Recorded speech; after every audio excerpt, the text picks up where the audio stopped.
आज की कहानी है लोमड़ी और सारस की कहानी। एक समय की बात है, एक जंगल में एक लोमड़ी रहती थी। उसी जंगल में एक बड़ा सा तालाब भी था जिसमें सारस रहता था। लोमड़ी अक्सर तालाब में पानी पीने जाती थी और धीरे धीरे लोमड़ी और सारस में दोस्ती हो गई। लोमड़ी और सारस अधिकांश समय साथ में बिताने लगे।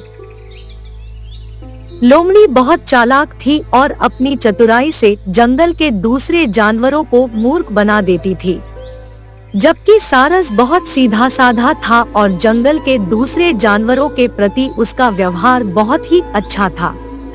लोमड़ी और सारस में अक्सर हल्का फुल्का हंसी मजाक होता रहता था। एक दिन लोमड़ी के दिमाग में सारस को बेवकूफ बनाने की बात आई। वह सारस के पास गई और बोली, मित्र, मैं तुम्हें अपने घर भोजन का निमंत्रण देने आई हूँ। कल दोपहर तुम मेरे घर भोजन के लिए अवश्य आना। सारस सीधा साधा था, उसने बिना कुछ सोचे समझे हाँ कह दी और दूसरे दिन समय से लोमड़ी के घर पहुँच गया। लोमड़ी ने भी सारस की बहुत आव भगत की और उसे एक अच्छे से आसन पर बैठाया। लोमड़ी बोली, मित्र, आज मैंने बहुत मेहनत करके बड़ी ही स्वादिष्ट खीर बनाई है। मुझे उम्मीद है खीर तुम्हें बहुत पसंद आएगी। इतना कहकर लोमड़ी खीर लेकर आ गई और चौड़े बर्तनों में खीर परोस दी। चौड़े बर्तनों में लोमड़ी तो खीर अच्छी तरह से खा पा रही थी, किंतु बर्तन चौड़ा होने के कारण सारस अपनी चोट से खीर से नहीं खा पा रहा था। कुछ ही देर में लोमड़ी ने सारी खीर चट कर दी और सारस देखता ही रह गया। खीर खाने के बाद लोमड़ी सारस से बोली, मित्र, क्या बात है? इतनी स्वादिष्ट खीर होने के बाद भी तुमने खीर नहीं खाई। सारस लोमड़ी की सारी चाल समझ गया था। सारस बोला, नहीं नहीं, आज मुझे भूख नहीं है। इतना कहकर सारस वहां से चला गया। लोमड़ी के घर से जाने के बाद सारस अपने आप को बहुत अपमानित महसूस कर रहा था और किसी भी तरह लोमड़ी से अपना बदला लेना चाहता था।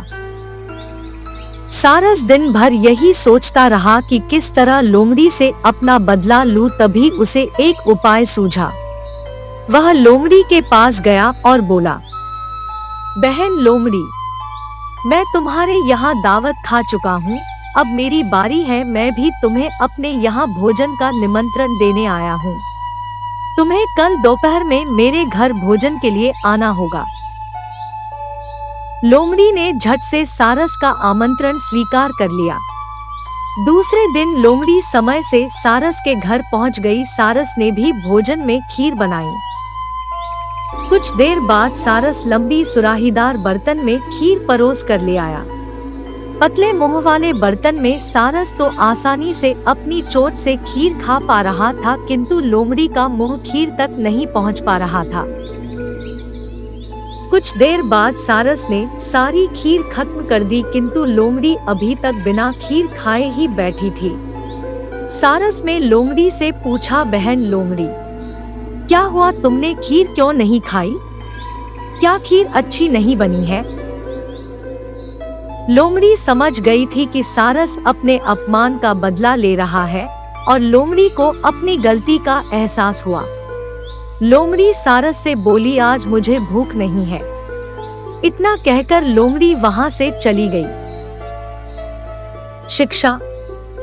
लोमड़ी और सारस की कहानी से हमें शिक्षा मिलती है कि हमें कभी भी किसी का अपमान नहीं करना चाहिए। ऐसे और कहानी सुनने के लिए मेरा चैनल को सब्सक्राइब करें और साथ में जो बेल आइकन है वहां पर क्लिक करके ऑल कीजिए, ताकि आने वाले जो भी वीडियो रहेंगे वह आप लोगों को नोटिफिकेशन मिल जाए। धन्यवाद।